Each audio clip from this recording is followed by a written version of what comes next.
Yeah, Greg, it sounds strange to be saying have you settled because you know the club so well, but I suppose with a different role, have you settled into to the job that you're doing now?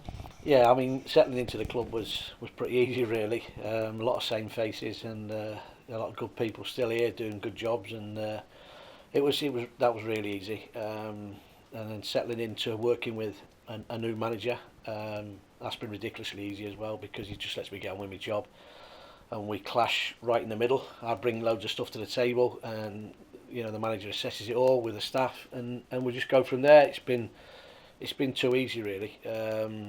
But I think that's because the club was in a really quite a good place when I came. We've tried to continue that, and we're trying our best to improve on what's already been done. I reckon you played it down a bit there because that was a relatively busy summer period. There was work to do there. No, there was a lot of work to do, but do you know what?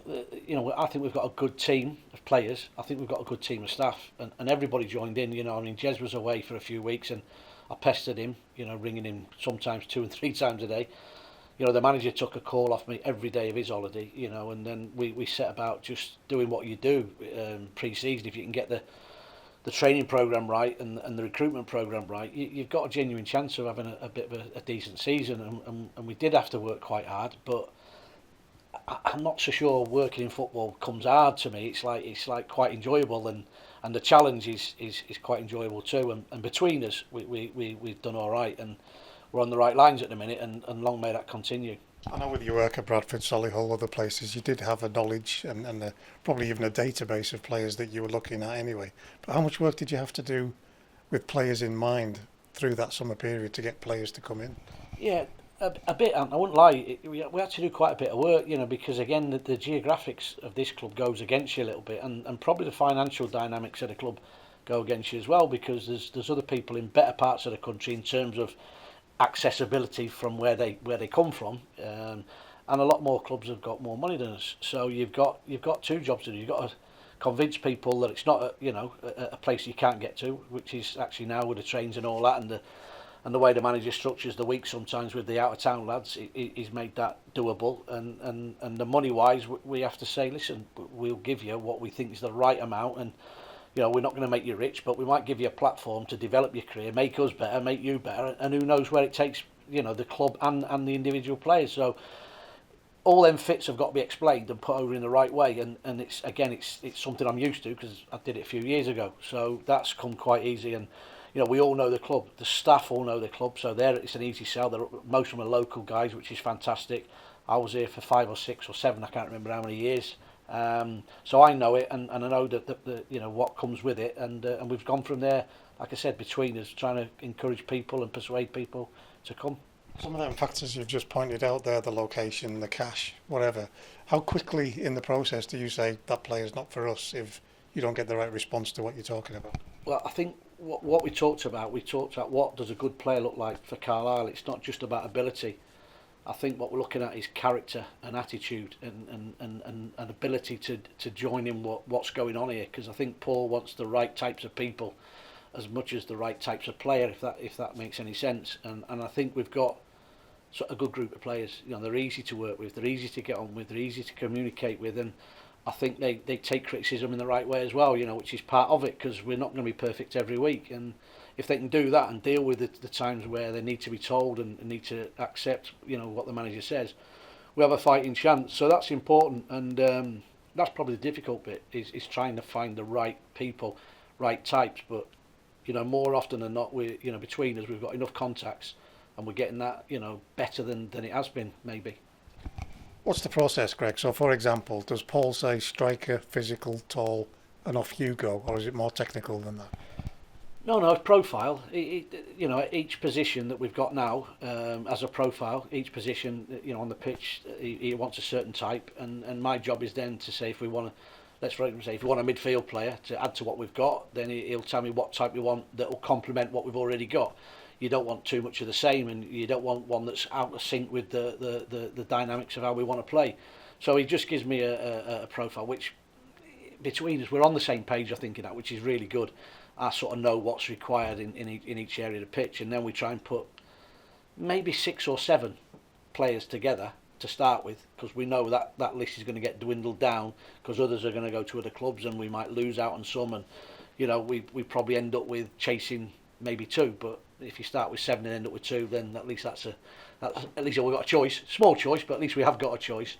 And that's what we're doing at the moment. You know, we've got some areas of the pitch where we might need to improve, not necessarily will, but might, and my job is then to produce some options, which we've done, and I think we're going to sit down next Thursday, the whole lot of us, not just me and the manager, that's all the staff, Jez, Jacob, myself, Jamie Roper as well, the fitness coach, and Gav, and we'll all go through the process, and we'll all have an opinion.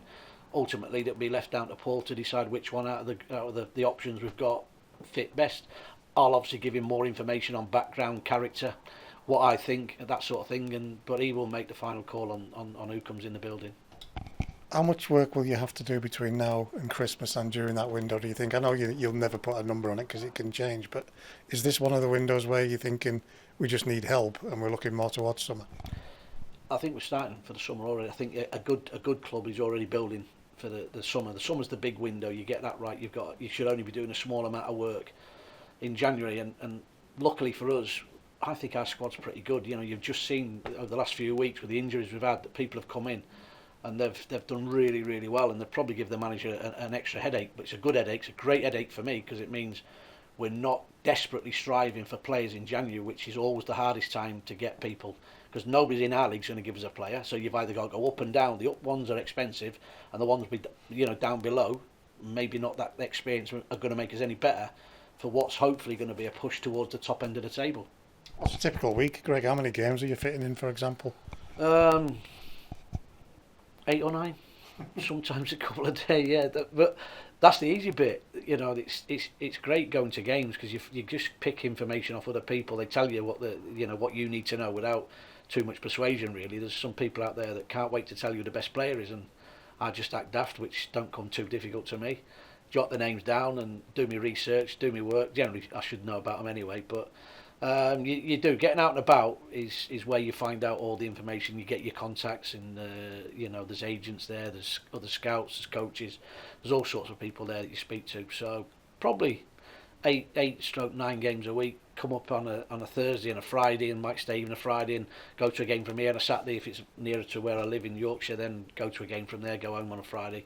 But I enjoy coming on a Thursday and Friday. It's good fun, and it's good to get on the grass and see the lads train every now and again, do my work, catch up, find out what's going on, what needs to be done, what's been done, what players are in what sort of state, and just generally keep in touch with what's happening at the club on the football side, because it's really important that I am ready to react to anything that happens here, good or not, not quite so good. I know you've got the staff as well. They're going out to games and looking at opposition, perhaps with the next few games in mind. But I know you were also looking to build up a scouting network. Have you been able to do that? Have you got other people who are out there looking physically at players? Yeah, we've got three lads that are working for us sort of part time, just watching games and pointing me in the right direction. You can't be everywhere, and the names we come up with, you've got to get round them and get as many live viewings and as many reports as you can.